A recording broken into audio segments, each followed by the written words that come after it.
was one of them, Reema.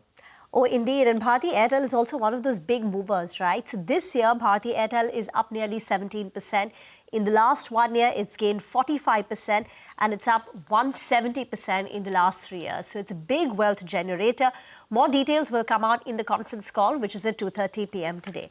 But broadly, consolidated numbers are better than what the street was anticipating, and this is driven by the Africa numbers. But Africa was already known. The India numbers came out yesterday post-market hours, and once again, it shows that this telecom major continues to execute very well. So the India in Q4, Jio has done better than Bharti Airtel. So Jio's revenue growth in Q4 was about 2.5%, higher than Bharti, which is a 1.3% growth. But over this year, Bharti Airtel's revenue growth at 18% for the India mobile business is better. Even Bharti's margins at nearly 60% now for the India mobile business is higher than peers. And you know, this is an industry where whenever you have tariff hike, it directly flows through.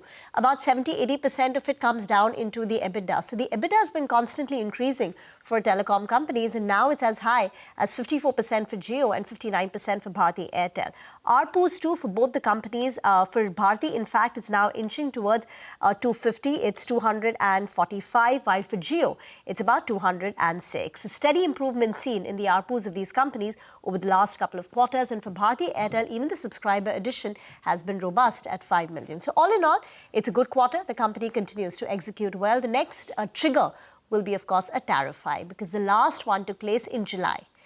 So we're done about 9 months. Is there another one coming? We spoke to an analyst today, and they said his expectation is that December of this year to June of next year, we should see another tariff hike. And it shows, right, despite the tariff hikes, there has been no such resistance among subscribers. Yeah. There is no significant churn or anything of that sort. So, it is and Sunil Bharti Mittal has been saying about, talking about this, right, that the tariffs have been really low in India. So they deserve... Lowest in the world. And for the return on capital to make sense, it has to go to 300 rupees over the long term. And currently, we're at 245. So, yeah, we're heading towards that 300 rupee mark on the ARPU front for Bharti Airtel, closer to all-time high levels now as the stock at 1830. But the